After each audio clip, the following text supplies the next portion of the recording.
দাবি আদায় করে ঘরে ফিরল তেলাপোকার দল। আপাতত রাজনীতিতে যোগ দিচ্ছেন না ককরোচ পার্টির নেতারা। বিজেপি সরকারের সময় শেষ, বিস্ফোরক মন্তব্য রাহুল গান্ধীর। ইরানে বড় মাত্রায় হামলার পরিকল্পনা স্থগিত করলেন ট্রাম্প। শর্ত না মানলে পূর্ণমাত্রার যুদ্ধের হুঁশিয়ারি। সৌদি ইয়েমেন উত্তেজনা কমানোর আহ্বান তেহরানের। গাজায় অব্যাহত ইসরায়েলি তাণ্ডবে আরও 7 ফিলিস্তিনি নিহত, আহত 15। পশ্চিম তীরের সাংবাদিকদের উপর দখলদার বাহিনীর হামলা, অন্তত 70 জন গ্রেফতার। ইউক্রেনের হামলায় রুশের অধিকৃত ঝাপরিঝিয়ায় শিশুসহ 12 জনের প্রাণহানি। সুমি অঞ্চলে পুতিন বাহিনীর পাল্টা আঘাতে নিহত 3। যুদ্ধবন্ধের আহ্বান কাজাখস্তানের। এবং ভয়াবহ দাবানলের কবলে ইউরোপ। স্পেন ও ফ্রান্সের বড় শহরে ছড়িয়ে পড়ছে আগুন। সরিয়ে নেওয়া হলো 3 লাখের বেশি মানুষকে। কানাডায় পরিস্থিতির অবনতি।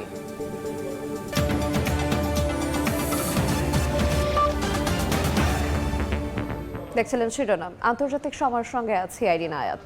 বিজেপি সরকারের সময় শেষ হয়ে এসেছে বলে বিস্ফোরক মন্তব্য করেছেন বিরোধী কংগ্রেস নেতা রাহুল গান্ধী। মোদী সরকার এবং আরএসএস ভারতের শিক্ষা ব্যবস্থাকে ধ্বংস করে দিয়েছে বলে অভিযোগ তোলেন তিনি। অন্যদিকে কর্মসূচি স্থগিত করলেও তৃণমূল পর্যায়ে যুব আন্দোলন গড়ে তোলার ঘোষণা দিয়েছে ককরোচ জনতা পার্টি। তীব্র আন্দোলনের মুখে ভারতের কেন্দ্রীয় শিক্ষামন্ত্রী হিসেবে ধর্মেন্দ্র প্রধানের পদত্যাগের পর নতুন শিক্ষামন্ত্রীর দায়িত্ব পেলেন বিজেপির জ্যেষ্ঠ নেতা প্রহ্লাদ যোশী। রোববার শিক্ষা মন্ত্রণালয়ের দায়িত্ব গ্রহণের পর নিষ্ঠার সঙ্গে কাজ করার কথা জানান তিনি। প্রধানমন্ত্রী নরেন্দ্র মোদী এই দায়িত্বের জন্য আমার উপর ভরসা করেছেন। তার প্রত্যাশা অনুযায়ী দায়িত্ব পালনের চেষ্টা করব। আমি তার প্রতি কৃতজ্ঞ। টানা 37 দিনের আন্দোলনের পর শনিবার ধর্মেন্দ্র প্রধানের পদত্যাগে উচ্ছ্বাসে ফেটে পড়েন শিক্ষার্থীরা। এ আন্দোলনে শিক্ষার্থী ছাড়াও যোগ দেন বিভিন্ন শ্রেণী পেশার মানুষ। আন্দোলনকারীরা জানান 12 বছরে এই প্রথম জনগণের চাপের মুখে বিজেপি সরকারের কোনো কেন্দ্রীয় মন্ত্রী পদত্যাগ করলেন। ধর্মেন্দ্র প্রধানের পদত্যাগের পর আন্দোলন স্থগিত করলেও আপাতত রাজনীতিতে যোগ দেওয়ার কোনো পরিকল্পনা নেই ককরোচ জনতা পার্টির নেতাদের। সিজেপির লক্ষ্য সারা দেশে তৃণমূল পর্যায়ে যুবভিত্তিক গণ আন্দোলন গড়ে তোলা, যেন যে সরকারি ক্ষমতায় থাকুক না কেন তরুণদের দাবি উপেক্ষা করতে না পারে। আন্দোলনের এই সাফল্যকে শিক্ষার্থীদের বিজয় হিসেবে আখ্যা দিয়েছেন বিরোধী দলীয় নেতা রাহুল গান্ধী। তিনি বলেন, এটি ভারতের শিক্ষা ব্যবস্থা পুনর্গঠনের প্রথম বড় পদক্ষেপ। একই সঙ্গে বিজেপি সরকারকে সরানোর সময় হয়ে এসেছে বলে মন্তব্য করেছেন তিনি। আসুন আমরা এই শাসক গোষ্ঠীকে উৎখাত করি, যে শাসক গোষ্ঠী ভারতকে আক্রমণ করছে, সংবিধান এবং আমাদের প্রতিষ্ঠানগুলোকে ধ্বংস করছে। কয়েক সপ্তাহের এই আন্দোলনকে প্রধানমন্ত্রী নরেন্দ্র মোদীর তৃতীয় মেয়াদের সবচেয়ে বড় রাজনৈতিক সংকটগুলোর একটি হিসেবে দেখছেন বিশ্লেষকরা। রাইসা জান্নাত, সময় সংবাদ। 2 বার পদত্যাগের প্রস্তাব প্রত্যাখ্যান, তৃতীয়বারেই গ্রহণ, এমনটাই ঘটেছে ধর্মেন্দ্র প্রধানের সঙ্গে। ইন্ডিয়া ট্যুরের খবর বলছে ককরোচ জনতা পার্টির আন্দোলন চলাকালে তিনি 2 বার পদত্যাগপত্র জমা দিলেও তা গ্রহণ করেনি সরকার। কিন্তু হঠাৎ বদলে যায় প্রশাসনের অবস্থান। গ্রহণ করা হয় ধর্মেন্দ্রর পদত্যাগপত্র। রাজনৈতিক মহলে প্রশ্ন উঠছে, শিক্ষা খাতের সংকটের দায় কি একাই ধর্মেন্দ্র প্রধানের, নাকি বৃহত্তর রাজনৈতিক হিসাব নিকাশে তাকে বলির পাঁঠা বানালো মোদী সরকার? প্রশ্নফাঁস ও শিক্ষামন্ত্রীর পদত্যাগ দাবিতে ককরোচ জনতা পার্টির বিক্ষোভে যখন টালমাটাল ভারতের দিল্লি, তখন নিজ থেকেই 2 বার পদত্যাগের প্রস্তাব দেন ধর্মেন্দ্র প্রধান। ইন্ডিয়া টুডের প্রতিবেদনে উঠে এসেছে এমন তথ্য। তবে সেই উত্তপ্ত পরিস্থিতির মধ্যেও তাকে দায়িত্বে রাখে মোদী প্রশাসন। সরকার তখন যুক্তি দেয়, সংকট থেকে পালিয়ে নয়, বরং সমস্যার সমাধান করাই তাদের লক্ষ্য। তাই মেডিকেলে ভর্তি পরীক্ষার প্রশ্নপত্র ফাঁসের ঘটনায় আন্দোলনের মুখেও শিক্ষামন্ত্রীর পদত্যাগ গ্রহণ করা হয়নি। কিন্তু পরিস্থিতি বদলে যায় দ্বিতীয় দফার রাজনৈতিক আলোচনার পর। নতুন করে বৃহৎ কর্মসূচির হুঁশিয়ারি, পুলিশের ধরপাকড়ে আন্দোলনকারীদের আহত ও আটক হওয়ার ঘটনা এবং দেশজুড়ে বিক্ষোভ আরও ছড়িয়ে পড়ার আশঙ্কা সরকারকে নতুন করে ভাবতে বাধ্য করে। সে সময় নিরাপত্তা সংস্থার রিপোর্টেও পরিস্থিতি আরও জটিল হওয়ার ইঙ্গিত উঠে আসে।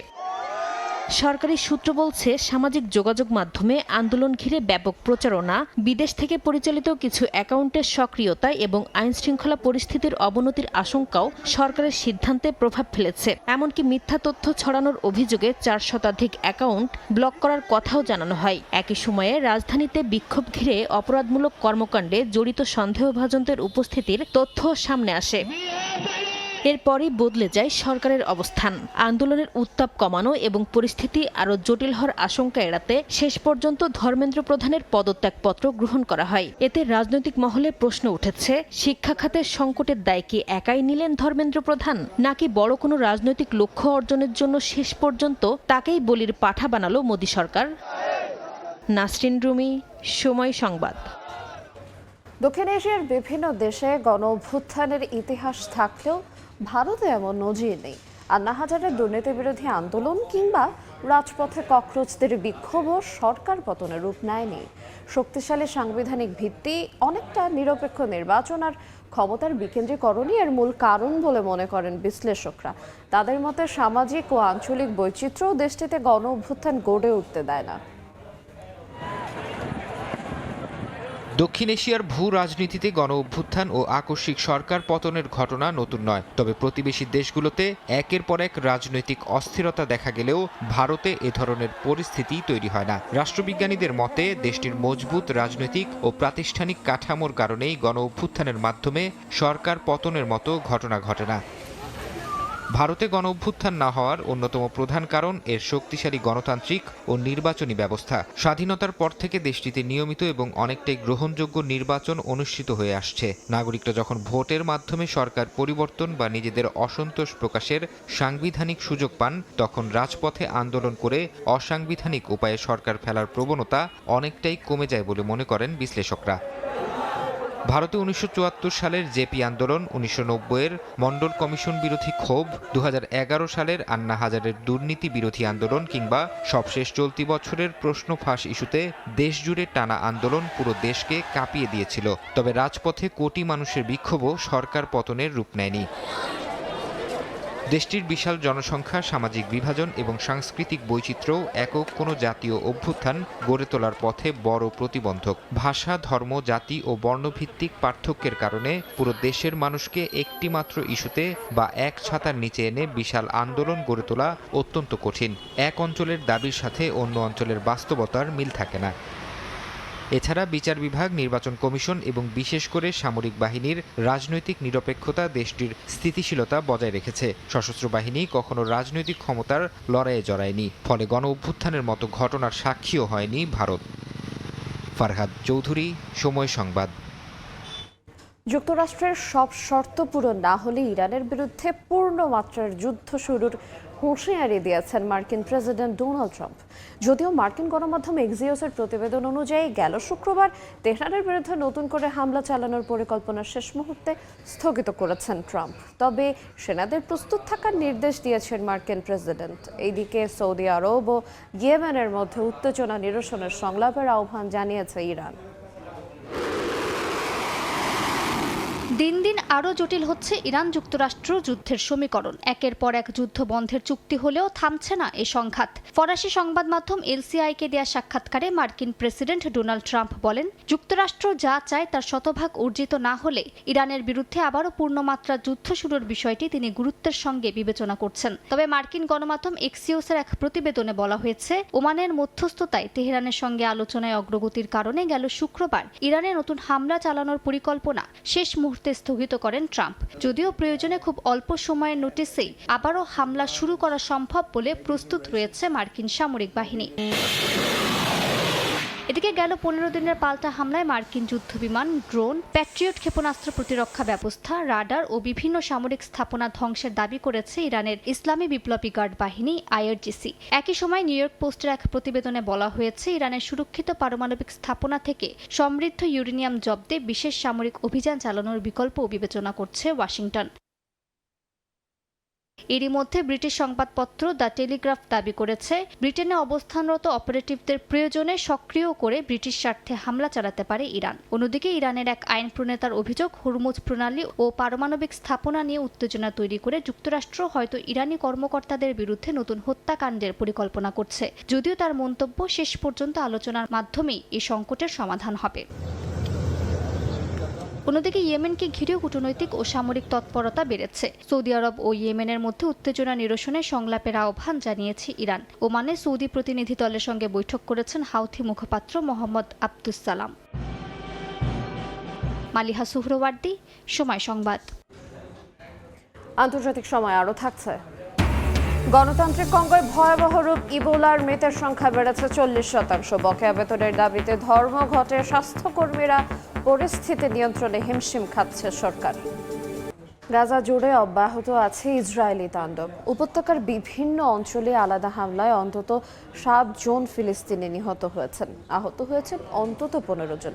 একই সঙ্গে অধিকৃত পশ্চিম তীরের তালগ্রামে সংঘর্ষের পর ব্যাপক ধরপাকড়, কাঁদানে গ্যাস নিক্ষেপ এবং সাংবাদিকদের উপর হামলার অভিযোগ উঠেছে। এদিকে ক্রমবর্ধমান মানবিক সংকটের মধ্যে গাজায় খাদ্য সহায়তা কমানোর সতর্ক বার্তা দিয়েছে জাতিসংঘের বিশ্ব খাদ্য কর্মসূচি। ফিলিস্তিনের অধিকৃত পশ্চিম তীরের নাবলুসের দক্ষিণ পশ্চিমের তালগ্রামে শুক্রবার সশস্ত্র ইসরায়েলি বসতি স্থাপনকারীদের সঙ্গে সংঘর্ষে বেশ কয়েকজন নিহত হন। এই ঘটনার পর স্থানীয় সময় শনিবারও ব্যাপক অভিযান চালায় ইসরায়েলি সেনাবাহিনী। গ্রাম জুড়ে তল্লাশি চালিয়ে 70 জনের বেশি ফিলিস্তিনিকে আটক ও জিজ্ঞাসাবাদ করা হয়। এ সময় ঘটনাস্থলে থাকা ফিলিস্তিনি ও গণমাধ্যম কর্মীদের লক্ষ্য করে কাঁদানে গ্যাস ছোড়ে সেনারা। শ্বাসকষ্টে আক্রান্ত বহু সাংবাদিক ও স্থানীয় বাসিন্দাকে চিকিৎসা দেন প্যারামেডিকরা।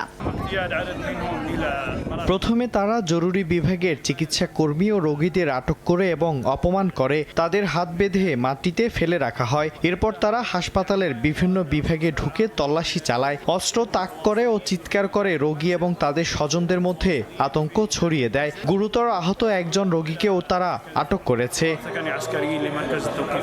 ফিলিস্তিনিদের অভিযোগ, বসতি স্থাপনকারীদের নিরাপত্তা দিতেই সেনারা গ্রামে প্রবেশ করে। আগের দিনের হামলায় অন্তত 8টি বাড়ি ও কয়েকটি গাড়িতে আগুন ধরিয়ে দেওয়া হয়। নতুন হামলার আশঙ্কায় গ্রামবাসীরা অগ্নি নির্বাপক যন্ত্র ও প্রাথমিক চিকিৎসা সরঞ্জাম সংগ্রহ করেছেন।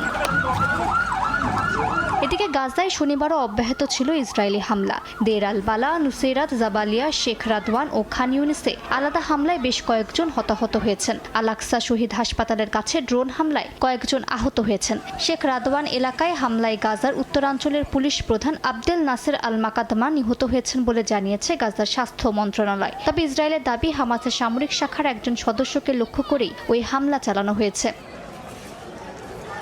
যুদ্ধের মধ্যে আরও গভীর হচ্ছে গাজার মানবিক সংকট। জাতিসংঘের বিশ্ব খাদ্য কর্মসূচি সতর্ক করে জানিয়েছে, নতুন অর্থায়ন না মিললে অক্টোবর থেকে গাজায় খাদ্য সহায়তা আরও কমাতে হবে। বছরের শেষ নাগাদ গাজার 2/3 বেশি মানুষ তীব্র খাদ্য সংকটে পড়তে পারেন বলে আশঙ্কা করছে সংস্থাটি। পরিস্থিতি মোকাবিলায় বছরের শেষ পর্যন্ত গাজা ও অধিকৃত পশ্চিম তীরে কার্যক্রম চালিয়ে যেতে $420 মিলিয়ন বেশি অর্থ প্রয়োজন বলে জানিয়েছে WFP। মালিহা সুহরওয়ার্দী, সময় সংবাদ। রাশিয়া অধিকৃত ঝাপরিঝিয়ার একটি ট্যুরিস্ট ক্যাম্পে ইউক্রেনের হামলায় শিশুসহ অন্তত 12 জন নিহত হয়েছেন, আহত হয়েছেন আরও 19 জন। শহরটির বিলিংকে গ্রামে টহল জোরদার করেছে ইউক্রেনের বিশেষ পুলিশ ব্যাটালিয়ন। অন্যদিকে সুমি অঞ্চলে মস্কোর হামলায় 3 ডাককর্মী নিহত হয়েছেন। এরই মধ্যে রুশ প্রেসিডেন্ট ভ্লাদিমির পুতিনকে যুদ্ধবন্ধের আহ্বান জানিয়েছেন কাজাখস্তানের প্রেসিডেন্ট। রাশিয়া ইউক্রেন পাল্টাপাল্টি হামলায় ক্রমাগত লক্ষ্যবস্তু করা হচ্ছে বেসামরিক নাগরিকদের। স্থানীয় সময় শনিবার রাশিয়ার নিয়ন্ত্রিত ইউক্রেনের জাপরিঝিয়া অঞ্চলের কিরিলিফকার একটি ট্যুরিস্ট ক্যাম্পে ইউক্রেনের রাতভর হামলায় শিশুসহ বেশ কয়েকজন নিহত হয়েছেন, আহত হয়েছেন আরও অনেকে। এদিকে ইউক্রেনের নিয়ন্ত্রিত জাপরিঝিয়ার সামনের সারির বিলেঙ্কে গ্রামে টহল জোরদার করেছে বিশেষ পুলিশ ব্যাটালিয়ন। রুশ FPV ও ফাইবার অপটিক ড্রোনের লাগাতার হামলার মুখে টহল চলাকালে একটি ড্রোন লক্ষ্য করে গুলি ছোড়ার দৃশ্য দেখা গেছে। অন্যদিকে রাশিয়ার প্রতিরক্ষা মন্ত্রণালয়ের দাবি, এক রাতেই 571টি ইউক্রেনীয় ড্রোন ভূপাতিত করা হয়েছে। পাশাপাশি ইউক্রেনের সামরিক বন্দর, ড্রোন সংরক্ষণাগার ও সামরিক স্থাপনায় নিখুঁত হামলা চালানোর কথাও জানিয়েছে মস্কো। একই দিনে শনিবার জাপরিঝিয়া শহরে রুশ হামলায় দোকানপাট ও একটি বাণিজ্যিক ভবন ক্ষতিগ্রস্ত হয়েছে। অন্যদিকে সুমি অঞ্চলে রুশ হামলায় কয়েকজন ডাককর্মী নিহত হয়েছেন। রাশিয়ার হয়ে যুদ্ধে অংশ নিতে আরও 30,000 উত্তর কোরিয়ার সেনা মোতায়েনের প্রস্তুতি চলছে বলে দাবি করেছেন ইউক্রেনের প্রেসিডেন্ট ভলোদিমির জেলেনস্কি। তার অভিযোগ, সেনাদের গ্রহণের প্রস্তুতি এর মধ্যেই শুরু করেছে মস্কো। শনিবার রাতে দেয়া ভিডিও বার্তায় জেলেনস্কি জানান, এসব সেনাকে ইউক্রেন যুদ্ধের বিভিন্ন ফ্রন্টে মোতায়েন করা হতে পারে। এটি শুধু ইউক্রেনের জন্যই হুমকি নয়, রাশিয়া উত্তর কোরিয়াকে যুদ্ধ পরিচালনা, তাদের অস্ত্রের সক্ষমতা বাড়ানো এবং বাস্তব যুদ্ধক্ষেত্রে সেগুলো ব্যবহারের অভিজ্ঞতা অর্জনে সহায়তা করছে। আর এসবই উত্তর কোরিয়ার ক্ষেপণাস্ত্রের পাল্লার মধ্যে থাকা এশিয়ার প্রতিটি দেশের জন্য একটি গুরুতর হুমকি তৈরি করছে। зоні досяжності Північно-Корейської. এমন উত্তেজনার মধ্যে যুদ্ধ বন্ধ করে আলোচনায় ফেরার আহ্বান জানিয়েছেন কাজাখস্তানের প্রেসিডেন্ট কাসিম জোমার্ত তোকায়েভ। রাশিয়ার প্রেসিডেন্ট ভ্লাদিমির পুতিনের সঙ্গে ওমস্কে এক ফোরামে তিনি বলেন, সংঘাত সাময়িকভাবে বন্ধ করে ইস্তাম্বুল ফর্মুলা 2.0 এর ভিত্তিতে আলোচনা আবারও শুরু করা উচিত। উত্তরে পুতিন জানান, যুদ্ধের বিষয়ে কাজাখ প্রেসিডেন্টের সঙ্গে আলাদাভাবে আলোচনা করবেন তিনি। মালিহা সুহরওয়ার্দী, সময় সংবাদ। ইউরোপ জুড়ে ভয়াবহ দাবানলের বিস্তার থামছেই না। স্পেন ও ফ্রান্সের নতুন নতুন এলাকায় আগুন ছড়িয়ে পড়ায় লাখো মানুষকে নিরাপদ স্থানে সরিয়ে নেওয়া হয়েছে। পরিস্থিতি নিয়ন্ত্রণে সেনাবাহিনীর শত শত দমকল কর্মী, যুদ্ধ বিমান ও হেলিকপ্টার নামানো হলেও তীব্র গরম, খরা ও দমকা হাওয়ায় আগুন নিয়ন্ত্রণে হিমশিম খাচ্ছে কর্তৃপক্ষ। এদিকে কানাডার ব্রিটিশ কলম্বিয়াতেও বজ্রপাতের পর একের পর এক দাবানল ছড়িয়ে পড়েছে। স্পেনের পূর্বাঞ্চলের সিয়েরা দে এসপাদায় স্থানীয় সময় শনিবার নতুন করে একাধিক স্থানে দাবানল ছড়িয়ে পড়ে। বনাঞ্চল, পাহাড়ি এলাকা ও সড়কের পাশের গাছে ছড়িয়ে পড়ে আগুন। হেলিকপ্টার ও বিমান থেকে পানি ও অগ্নি নির্বাপক রাসায়নিক ছিটিয়েও আগুন নিয়ন্ত্রণে আনতে কঠোর লড়াই করছেন দমকল কর্মীরা। প্রায় 35 ডিগ্রি সেলসিয়াস তাপমাত্রা, কম আর্দ্রতা ও প্রবল বাতাস পরিস্থিতিকে আরও জটিল করে তুলেছে। এর আগে মাদ্রিদের আশপাশে 3টি বড় দাবানল একীভূত হওয়ার পর দেশটিতে প্রথমবারের মতো জাতীয় দাবানল জরুরি অবস্থা ঘোষণা করা হয়। প্রায় 88,000 মানুষকে সরিয়ে নেওয়া হয়েছে। প্রতিবেশী ফ্রান্সেও ভয়াবহ আকার নিয়েছে দাবানল। দক্ষিণ পশ্চিমাঞ্চলের লেপোর্জ এলাকায় অন্তত 109টি বাড়ি ও বহু যানবাহন আগুনে পুড়ে গেছে। ক্যাপ ফেরে উপদ্বীপ ঘিরে ছড়িয়ে পড়া আগুনের কারণে প্রায় 1,97,000 মানুষকে নিরাপদ স্থানে সরিয়ে নেওয়া হয়েছে। স্থানীয় কর্মকর্তারা বলছেন, দীর্ঘদিনের খরা ও টানা তাপপ্রবাহের কারণেই পরিস্থিতি এত ভয়াবহ হয়েছে। ক্ষতিগ্রস্তদের আশ্রয় দিতে স্থানীয়দের এগিয়ে আসার আহ্বানও জানিয়েছেন তারা। আগুন নিয়ন্ত্রণে প্রথমবারের মতো A400M সামরিক পরিবহন বিমান মোতায়েন করেছে ফ্রান্স। একই সঙ্গে প্রায় 20 টন অগ্নি নির্বাপক রাসায়নিক বহনে সক্ষম এই বিমান দাবানল নিয়ন্ত্রণে সহায়তা করছে। প্রেসিডেন্ট ইমানুয়েল ম্যাক্রোর নির্দেশে সেনাবাহিনী উদ্ধার ও অগ্নি নির্বাপন অভিযানে যুক্ত হয়েছে। তবে দমকা বাতাস আবারও বাড়তে পারে বলে সতর্ক করেছে দেশটির স্বরাষ্ট্র মন্ত্রণালয়। অন্যদিকে কানাডার ব্রিটিশ কলাম্বিয়াতেও দাবানল পরিস্থিতির অবনতি হয়েছে। গত এক সপ্তাহে প্রায় 34,000 বজ্রপাতের পর প্রদেশ জুড়ে অন্তত 90টি দাবানল সক্রিয় রয়েছে। কর্তৃপক্ষের আশঙ্কা, উষ্ণ ও শুষ্ক আবহাওয়া অব্যাহত থাকলে আগুন আরও বিস্তৃত হতে পারে। মালিহা সুহরওয়ার্দী, সময় সংবাদ। গণতান্ত্রিক প্রজাতন্ত্র কঙ্গোয় ভয়াবহ রূপ নিয়েছে ইবোলা। মাত্র 5 দিনে 40% বেশি বেড়ে মৃতের সংখ্যা ছাড়িয়েছে 1300। স্বাস্থ্য বিশেষজ্ঞরা বলছেন, দাবানলের মতো ছড়িয়ে পড়ছে ভাইরাসটি। পরিস্থিতি নিয়ন্ত্রণে আনতে হিমশিম খাচ্ছে দেশটির সরকার। এমন পরিস্থিতিতেই বকেয়া বেতন, সুরক্ষা সরঞ্জামের সংকট ও অনিরাপদ কর্মপরিবেশের প্রতিবাদে ধর্মঘটে নেমেছেন স্বাস্থ্যকর্মীরা। এতে চিকিৎসা সেবা আর সংক্রমণ নিয়ন্ত্রণে বাড়ছে চ্যালেঞ্জ। আবারও চোখ রাঙাচ্ছে ইবোলা। গণতান্ত্রিক প্রজাতন্ত্র কঙ্গোয় নিয়ন্ত্রণের বাইরে চলে যাচ্ছে পরিস্থিতি। মাত্র 5 দিনের ব্যবধানে দেশটিতে ইবোলায় মৃত্যু বেড়েছে 40% বেশি। এখন পর্যন্ত প্রাণ হারিয়েছেন 1300-র বেশি মানুষ। সংক্রমণও বাড়ছে দ্রুত। সরকারি তথ্য মতে আক্রান্তের সংখ্যা এরই মধ্যে 3000 ছাড়িয়ে গেছে। তবে প্রকৃত আক্রান্তের সংখ্যা সরকারি হিসেবের চেয়েও অনেক বেশি হতে পারে বলে আশঙ্কা প্রকাশ করেছে বিশ্ব স্বাস্থ্য সংস্থা। এবারের প্রাদুর্ভাবের জন্য দায়ী ইবোলার সবচেয়ে বিরল ধরন বান্ডিবুগীয় ভাইরাস। মানুষের মধ্যে সংক্রমণ ঘটানো 4 ধরনের ইবোলা ভাইরাসের মধ্যে এটি সবচেয়ে কম পরিচিত। এখন পর্যন্ত এর বিরুদ্ধে অনুমোদিত কোনো টিকা বা কার্যকর চিকিৎসাও নেই।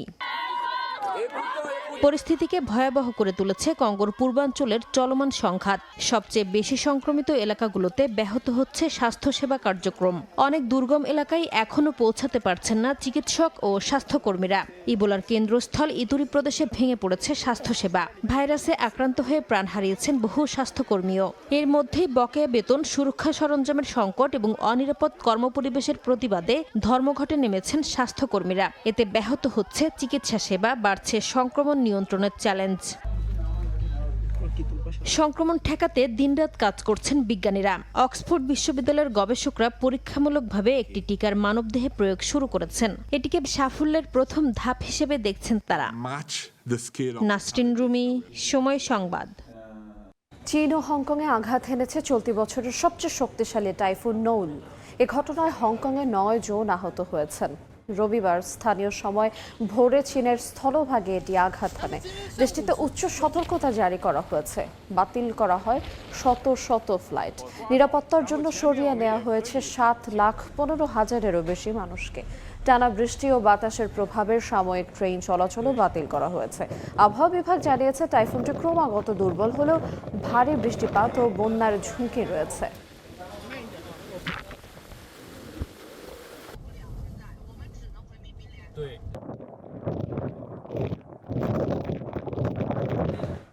প্রবল তুষারপাতে বদলে গেছে চিলির আন্দিজ পর্বতমালার ফারেলোনেস মাউন্টেন সেন্টারের দৃশ্যপট।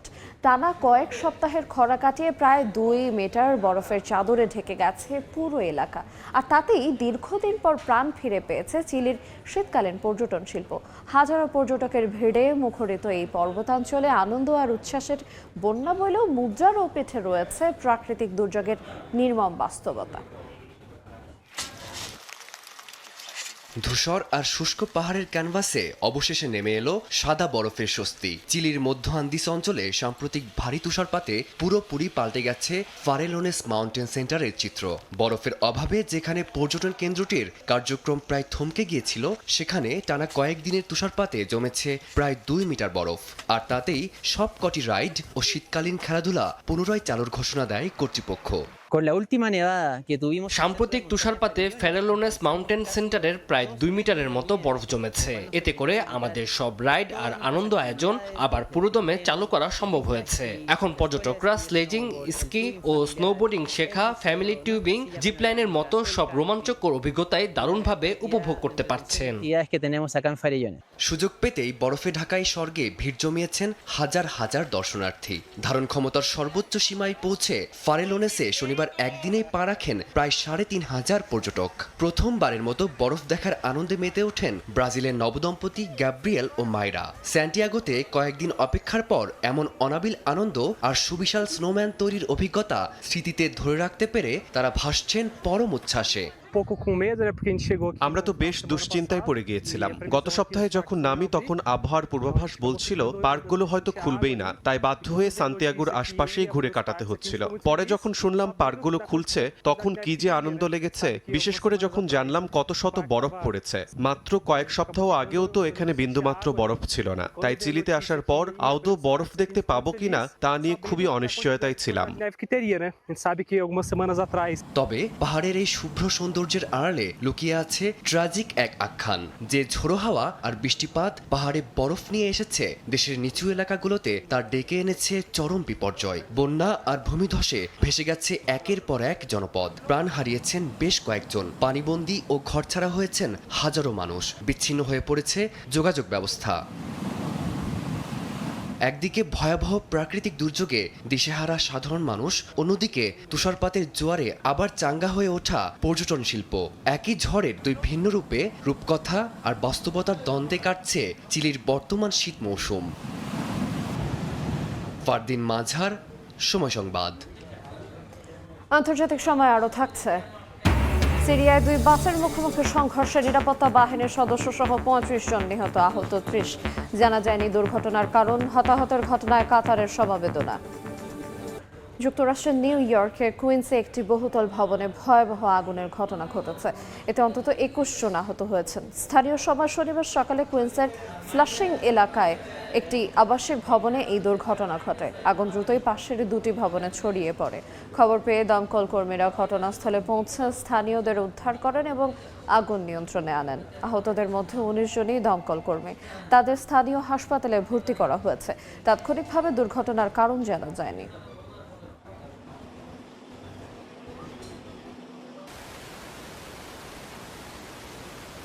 সিরিয়ায় 2টি বাসের মুখোমুখি সংঘর্ষে অন্তত 35 জন নিহত হয়েছেন, আহত হন আরও 30 জন। সিরিয়ার স্বরাষ্ট্র মন্ত্রণালয় জানিয়েছে দুর্ঘটনাটি ঘটেছে দেইর জোর দামেস্কো মহাসড়কের আল সুখনা ও পালমিরার মধ্যবর্তী এলাকায়। দুর্ঘটনা কবলিত 2টি বাসের একটিতে অভ্যন্তরীণ নিরাপত্তা বাহিনীর সদস্যরা এবং অন্যটিতে সাধারণ যাত্রীরা ছিলেন। সংঘর্ষের পরপরই ঘটনাস্থলে এসে হতাহতদের উদ্ধার করে উদ্ধারকারী দল।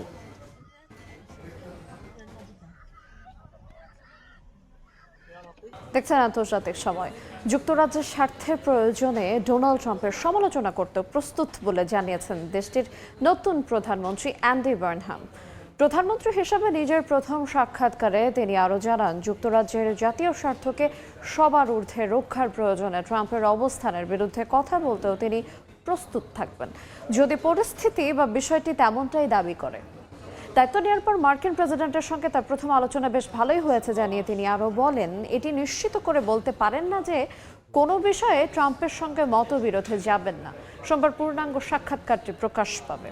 গ্রীষ্মের এক পশলা বৃষ্টির পরে চীনের উত্তর পশ্চিমে নিংশিয়া হুই স্বায়ত্তশাসিত অঞ্চলের বিশাল আকাশ জুড়ে স্পষ্ট হয়ে ওঠে মিল্কি ওয়ে। মুহূর্তেই যেন বদলে যায় নিংশিয়ার রাতের আকাশ। তারার ঝলমলে আলো আর ঘূর্ণায়মান নক্ষত্রের সারি তৈরি করে মনোমুগ্ধকর এক দৃশ্য, যা বিখ্যাত চিত্রশিল্পী ভিনসেন্ট ভ্যান গগের আঁকা ছবির কথা মনে করিয়ে দেয়। স্থানীয় আলোকচিত্রীদের অনেকেই প্রায় 4 ঘন্টা ধরে ক্যামেরাবন্দি করেন এই বিরল সৌন্দর্য। চীনে গরমে প্রাণীদের স্বস্তি দিতে দেয়া হচ্ছে ঠান্ডা খাবার। দেশটির উত্তর পূর্বাঞ্চলের হেইলিংজিয়াং প্রদেশের হারবিন পোলার পার্কে নেওয়া হয়েছে ব্যতিক্রমী এই উদ্যোগ। প্রাণীদের খাদ্যাভ্যাস অনুযায়ী তৈরি করা হয়েছে ফলের পপসিকল, ঠান্ডা সবজি এবং ফলের শরবত জাতীয় আইসড খাবার। গরম থেকে স্বস্তি পেতে আনন্দের সঙ্গে এসব ঠান্ডা খাবার খাচ্ছে লাল পান্ডা, ইয়ারকুন ও ক্যাপিবারারা। এসব খাবার শরীর ঠান্ডা রাখতে যেমন সহায়তা করছে, তেমনি বাড়িয়ে দিচ্ছে খাবারের প্রতি আগ্রহ।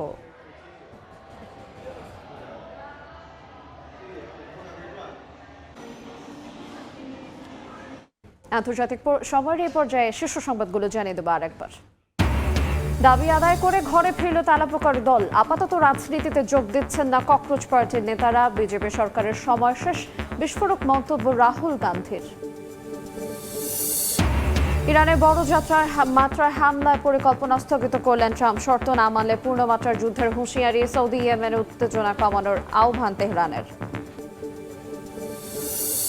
এবং গাজায় অব্যাহত ইসরায়েলি তাণ্ডবে আরও 7 ফিলিস্তিনি নিহত, আহত 15। পশ্চিম তীরে সাংবাদিকদের ওপর দখলদার বাহিনীর হামলা, অন্তত 70 জন গ্রেফতার।